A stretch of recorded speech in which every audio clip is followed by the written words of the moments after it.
Turning now to wildfire season, firefighters continue to extinguish 2 wildfires in Douglas County. The Coos Forest Protective Association saying the Schofield Ridge fire just southeast of Reedsport has grown to 50 acres. No homes are threatened. However, CFPA says it will continue to monitor the situation.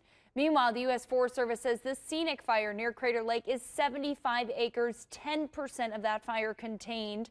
The National Weather Service in Medford issuing a red flag warning for the area until 8 p.m. tonight. Crews at both fires are building containment lines to prevent flames from continuing to spread. Scan the QR code on your screen right now. Would like to hear from you at home. Are the current weather conditions increasing your concerns over active wildfires? So far, 26 people saying yes, 21 saying no. This is an anonymous poll, so if you'd like to take part, please scan this QR code. And if you didn't get the opportunity to, head to our website, kval.com.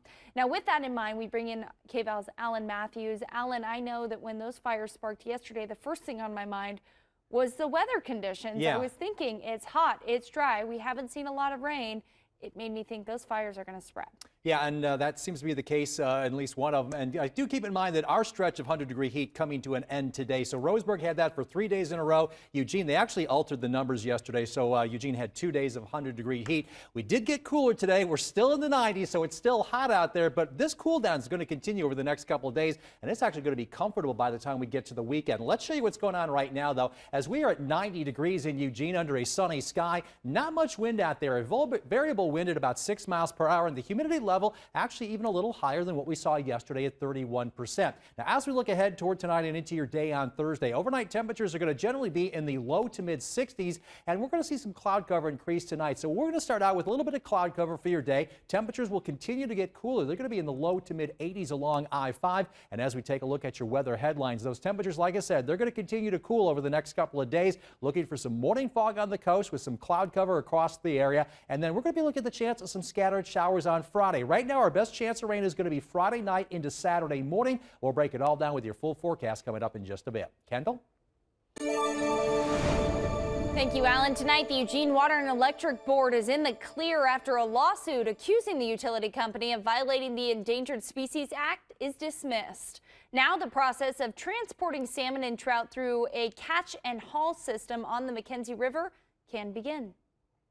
We're grateful for this ruling from the court. We feel that it clears the way for EWEB to now begin working swiftly on implementing these permanent fish passage facilities at Trailbridge Dam. So we're glad to be able to move forward on that now that we have this case dismissed.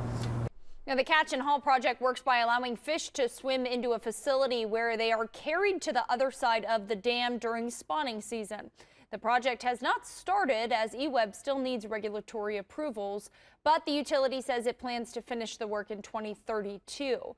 Until that's done, they'll continue with the catch and haul system. We're actually operating what is a temporary trap and haul facility, and we've been doing that for the last couple of years, and we'll continue to do that until this permanent facility is completed. While the community won't see direct impact, EWEB's efforts do contribute to the health of the freshwater ecosystem. A woman remains in the hospital tonight after being hit by a car late last week. Friday, before 8 p.m., the 21-year-old cyclist was struck while going through a crosswalk on Hilliard Street near 8th Avenue. Bystanders performed CPR on the cyclist until emergency services could arrive. She was later transported to a hospital with life-threatening injuries and continues receiving treatment today. Meanwhile, Eugene Police and the Lane County Sheriff's Office are advising people to call 911 even in non-emergency situations today as they are dealing with a service outage. Emergency calls can still get through, and again, if you need help, you can call 911 until the issue is resolved. EPD says the service provider doesn't know what happened or how long it will take to repair. Developing tonight, President Donald Trump's deployment of National Guard troops in Washington, D.C., sparking concerns nationwide. Could it happen in Oregon cities? Oregon lawmakers considering a bill to limit when the Oregon National Guard can be called into service. It passed the House but failed to get a vote in the Senate. The bill would have limited what kind of missions they can respond to, such as disaster response or national defense. while codifying the federal law banning law enforcement activities by the Guard. But the bill's sponsors said it would have passed if it made it to the Senate floor. What happened on the Senate side that prevented this to coming to a vote? Political gamesmanship. A couple of senators believed that it was an attack at the president instead of a protection of the National Guard. A procedural move known as a minority report killed the bill in committee. Those in the minority can submit a report which requires a 48-hour review. Since the report was filed 2 days before the end of the session, it essentially ran out the clock before the bill could be voted on. Senate Republican leader Daniel Bonham's office says he voted no and submitted the report because it posed legal and operational problems and opposed its political sentiments.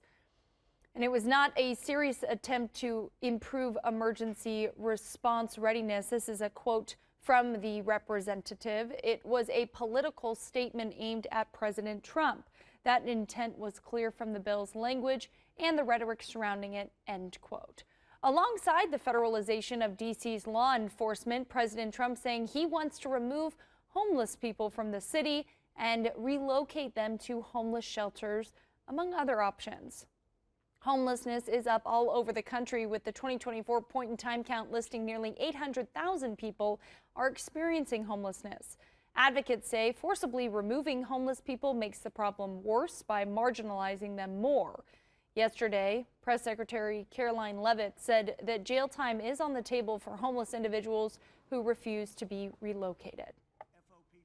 Homeless individuals will be given the option to leave their encampment, to be taken to a homeless shelter, to be offered addiction or mental health services, and if they refuse, they will be susceptible to fines or to jail time. Again, these are pre-existing laws that are already on the books.